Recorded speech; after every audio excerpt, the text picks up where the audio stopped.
My name is Shiksha, Aroro, joined by my co-anchor, that's Njoroge, and we will be taking you through the top stories of the day. So there is a lot happening. Remember, do stay tuned right here on K24 Daily Brief. For now, let's get right to the highlights.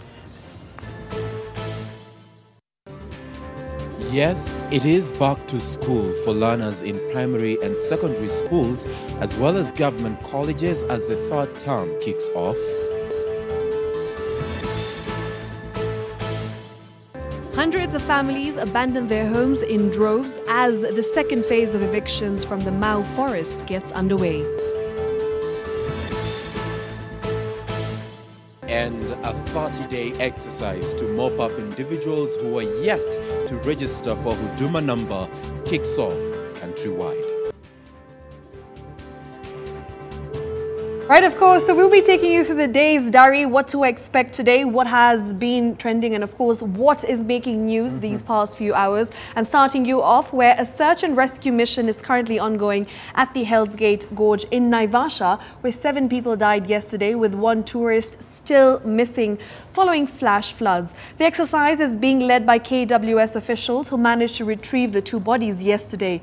A chopper to assist in the search is expected from Nairobi this morning.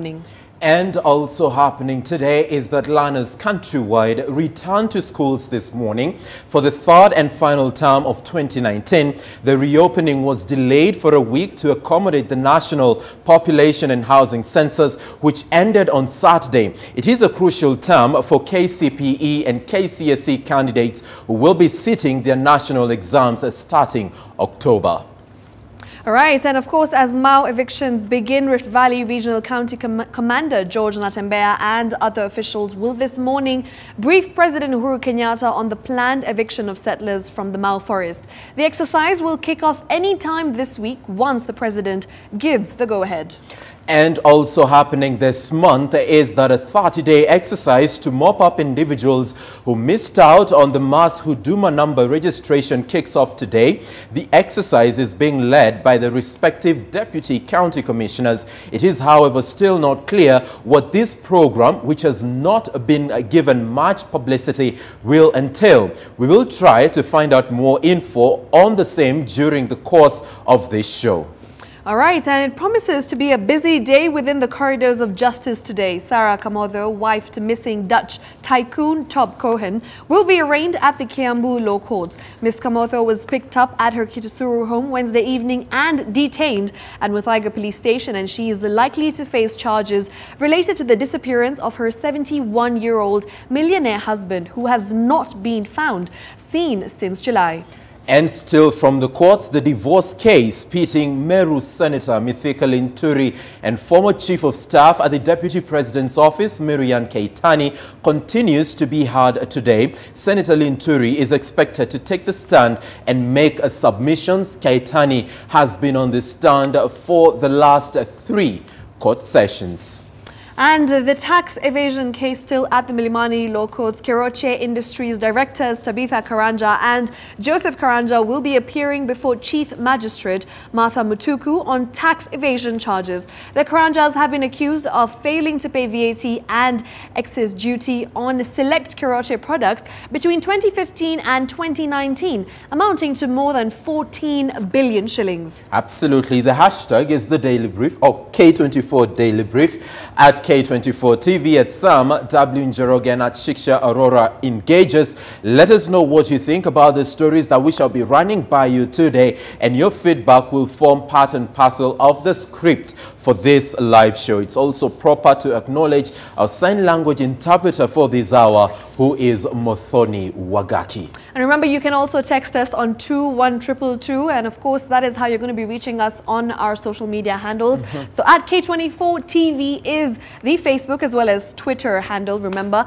once again, we're asking you the very important question: what is happening where you are? So if there is something that's happening in your area that you'd like to update us on, well, feel free to do so. Remember, do hashtag K24 Daily Brief, and of course we'll be sharing what you have to say, and we'll be keeping you up to speed with what's happening in the different counties as well. Right now, we've also got an update from Nyeri County. Wahungugi is on standby. Of course, she's going to be giving us the latest from Nyeri, and she will be telling us what is making headlines where she is. All right. Then, speaking of counties, and Njoroge joins us live to brief us on exactly what is happening in Nyeri. And there she is. Wahu, take it away. What is happening where you are?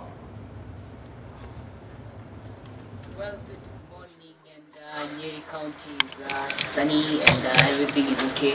And so, Sam, before I tell you what is happening, maybe you're wondering what I'm doing in a bookshop. It's back to school, Sam, as you said earlier.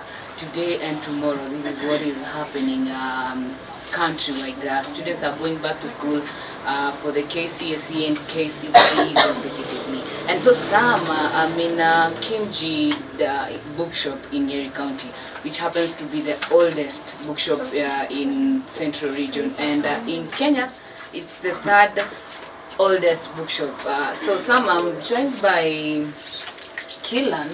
Kilan is the director, or rather he'll tell us who he is in this bookshop. And Kilan was telling me earlier that business is not good so when it comes to book selling, because the government is changing the curriculum every now and then. So these guys don't know which book to sell, which one not to sell, and now that becomes a problem. Maybe Kilan, I don't want to preempt you whatever you will say. Maybe you can tell us as years go by, how is book selling business maybe from your end as one of this bookshop? Thank you for that. Once again, my name is Kilan Shah, and I am director of Kimji Bookshop in Nyeri. To answer your question, we first and foremost, back to school third term has been very, very poor. We've not seen such a back to school in a long while. Number one, simply because there is a complaint all round. People do not have money. And then coming to the book industry, this year we've seen a major turmoil in the industry because of the new curriculum change from 844 to the CBC. And as a bookseller, my concern is that the ministry has not come out clean or has not given us proper guidelines as bookshops on what to expect and what to stock.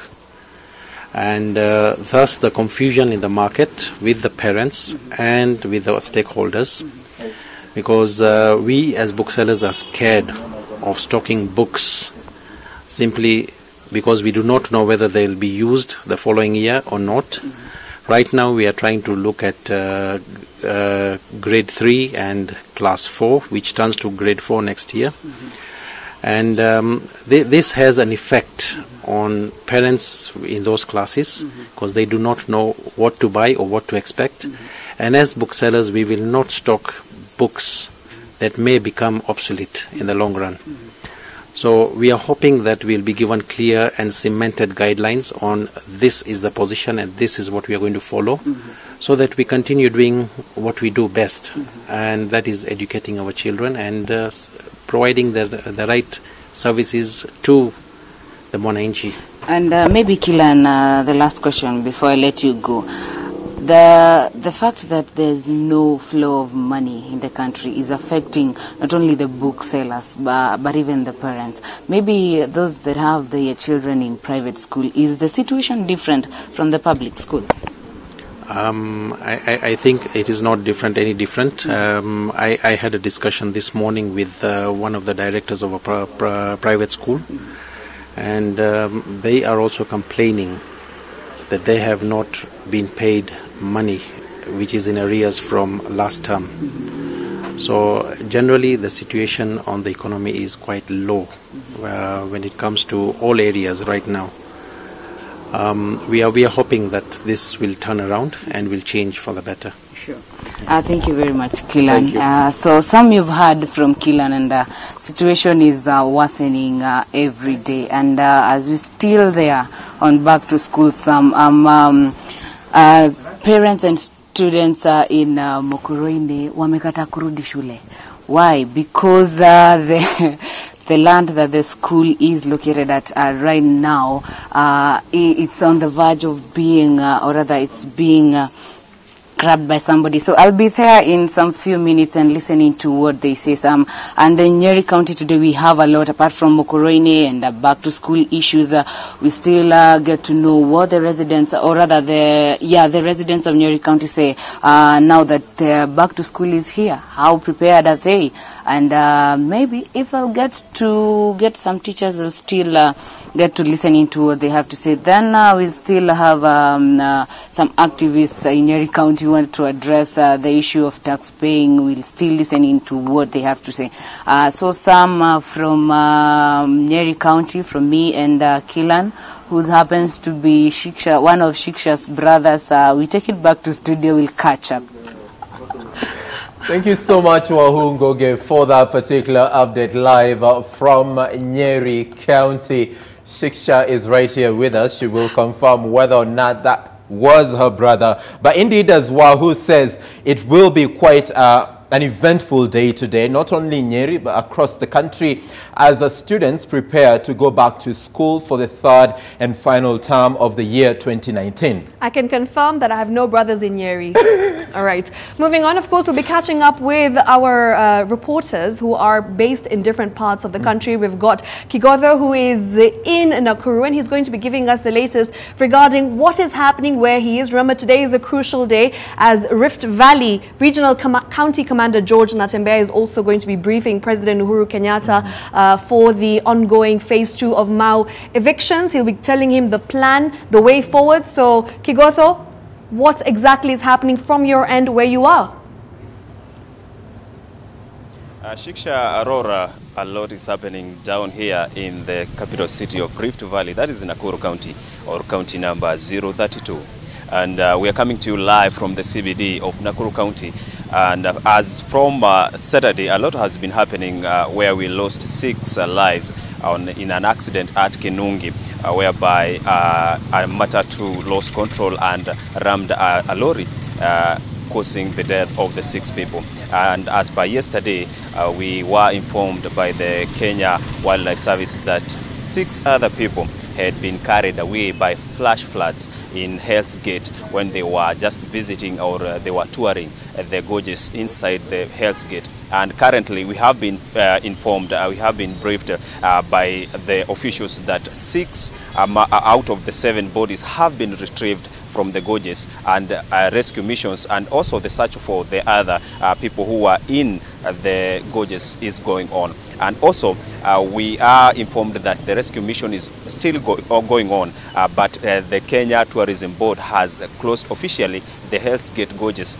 They are out of bounds from the public or any other tourist who is going, maybe might want to go and visit. The Hell's Gate is out of bounds because of the tragedy that has happened. And also today, the regional commissioner, that is George Natembeya, is going to be briefing the president on the ongoing Mau evictions that are supposed to be starting this week. And we are well informed that some have already started going out of the forest voluntarily to make sure that they are not found by the law enforcers. Yesterday, we witnessed law enforcers drawn from the General Service Unit, Kenya Wildlife Service, also the Kenya Forest Service, and the Administration Police going on with what we call the peacekeeping and also the preservation of the forest, because it said some of these residents who are angry wanted to burn down the forest. So currently the regional commissioner has briefed us on the ongoing evictions that are going to happen this week. We are going to be following up the story so that we bring to you everything that's happening. Also, the Nakuru Provincial General Hospital has sent packing 100 casual workers who are said to be lagging behind in terms of performance. We are also going to be following up this story so that at least we can give you the briefs and also stories of what what they are saying themselves as workers. That is what we have in Nakuru, and also we have a back to school, and currently there are no vehicles in Nakuru that are supposed to be carrying or ferrying these students back to school. So we are going to be following all those stories for you, and in due time we are going to be coming to you live from Nakuru County so that we bring to you the stories as they happen and when they happen. My name is Kigodho Mwangi. I take you back to Shiksha, Aroro. This is county number 32, Nakuru County. All right, thank you very much, Kigodho, for that update. And as you've heard, Samuel, it's a very busy day in Nakuru. There's a lot happening, a lot of activities planned for the day. So yes, it's going to be a busy one from Kigodho's end. So be assured that we're going to be giving you all the updates right here on K24 Daily Brief. He says no vehicles. Indeed. No vehicles as of now. But is it the same situation in Mombasa? We are now joined live by our reporter Lazarus Maitha, who is ready to give us an update on exactly what is happening in County 001. And of course, there he is. We are at Mombasa County, where we are at Nyali constituency, Kongowea, where we are in this school, RF Matopeni Primary School, where we are joined by some of the teachers here, and they'll be able to tell us about the school reopening and what are the challenges that they have that they are experiencing today. So karibu tueleze ni nini ambacho nimepitia siku ya leo. Leo tumeona ni siku ya kufungua skuli, ingawa watu walikuwa tufungue 27, ikakuwa ni mambo ya sensa ikasongezwa mbele. Lakini still unajua sisi hawa watoto wetu huwa hawaji skuli ya kufungua hiyo siku ya kwanza. Wengine pengine hata zile nguo walikuwa nazo wamesahau mahali wameweka, kwa sababu nyumba zenyewe ndio hizo. Sasa na wengine pia walisafiri. Sasa pengine hawajapata hiyo nauli pia ya kurudi huku kwetu Matopeni sasa. Na changamoto zingine ambazo ziko hapa, ingawa hata hii skuli iko hapa and we are a volunteer, still watoto wengi hawaje skuli. Watoto wengi bado wako mtaani, hawaoni hata mzee mtaki wapitia, watakuja leo kesho hawaji. Sasa still hapa pia inatakana yani kuwe na enforcement whereby wajue umuhimu wa kusoma. Yani hawajajua umuhimu wa kusoma, kusema ile kweli. Hata kama skuli iko, ingawa tunashukuru kwa sababu watoto wetu wakitoka hapa wao waenda Kengeleni, wanaenda Kongoya na wanafanyishwa interview. Surprising enough, hii school ndio ina to the best. Na ingawa tuko mabandani. Je, shule hii ina ujumla wa watoto wangapi? Na tunaona kwamba darasa ni moja katika shule hii. Je, watoto ni wangapi na wameweza kufika wote siku ya leo?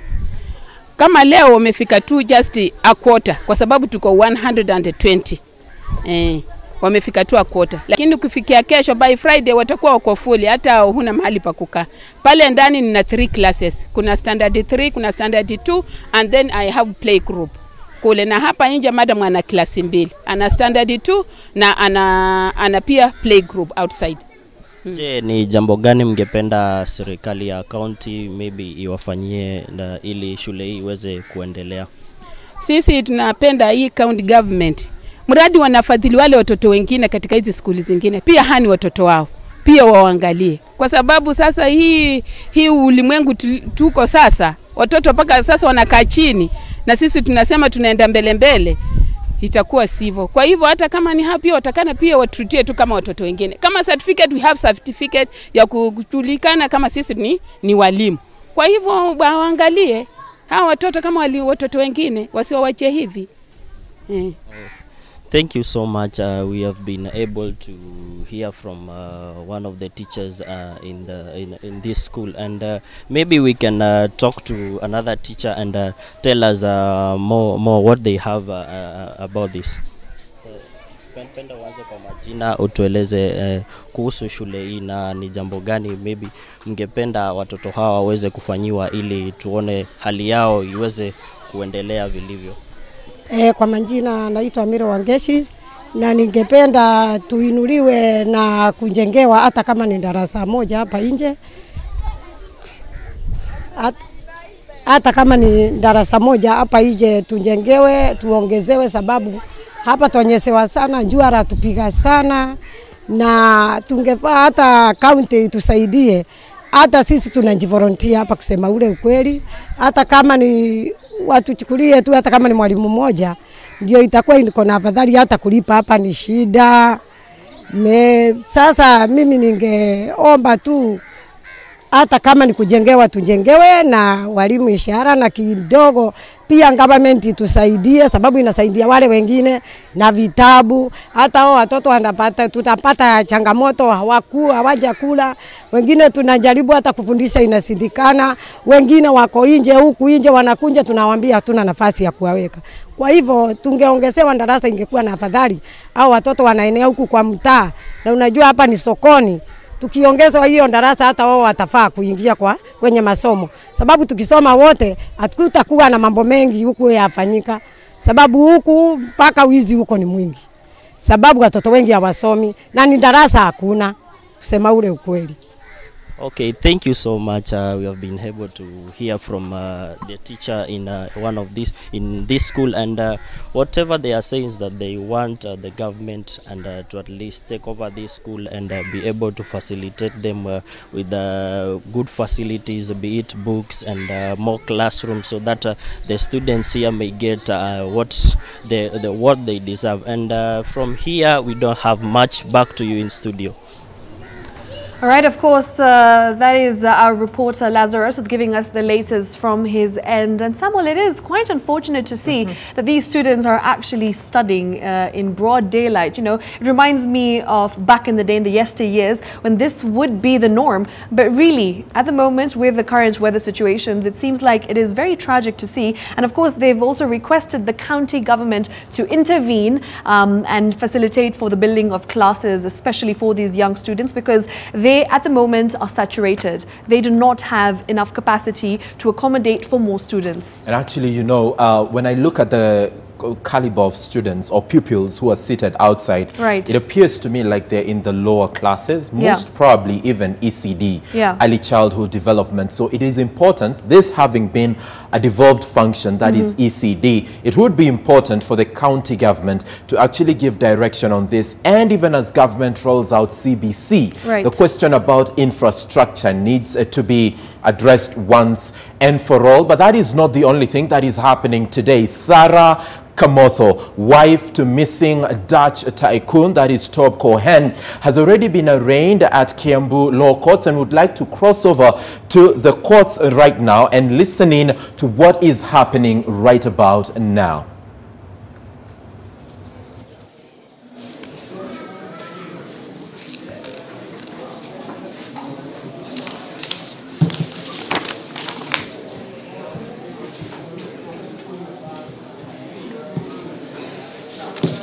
I'll not go into details of the whole ruling. I'll go to the findings, if you allow.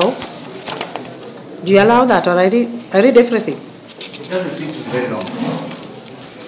Okay, the investigating officer number 236730, IP Maxwell Otieno, of the Directorate of Criminal Investigations Homicide Section at headquarters, brought the suspect Sarah Wairimo Kamodo, respondent, to court on 29th of August this year and sought that the suspect be remanded at Muthaiga Police Station for a period of 14 working days to enable him complete investigations as to the disappearance of Top Cohen. The grounds on the face of this application are that Top Cohen, a Dutch national, holder of a Kingdom of Netherlands passport number BF71, P9L07, an international businessman and a former CEO of Philips Electronics East Africa, was reported missing on 19th of July 2019, and his phone was switched off immediately after his disappearance. On 8th of July 2019, the suspect is reported to have pushed him off a flight of stairs, causing him to fall, as a result of which he sustained injuries. Preliminary investigations established the suspect coached some of the witnesses to give false testimony regarding the movement of Top Cohen, which first statements the witnesses later recounted and gave a true version of what transpired. The investigators also established that the suspect had issued threats to Top Cohen, which made him apprehensive of his life, and he had shared this with some of his close friends. Some of the letters allegedly said to have been authored by Top Cohen and addressed to Judy Thogori advocates, OCS Spring Valley and OCPD Gigiri, were confirmed to be forgeries and believed to have been authored by the suspect, since she's the likely beneficiary of the contents therein, that it is highly probable that Top Cohen was kidnapped from his residence and taken by the suspect and her associates to an unknown place, and this kidnap might probably turn out to be murder. The investigators are treating Top Cohen's residence as a scene of crime and wish to preserve it as such until all evidence material to the investigation is procured, and this would involve use of forensic tools that are not locally available. That application was supported by the affidavit by Maxwell Otieno, basically emphasizing the grounds on the face of that application, but added that Top Cohen's residence, which he gave as reference number 2951/49, located at Farasi Lane, Mugomoni, close in Nairobi, Rwakabete, which he bought in year 2000.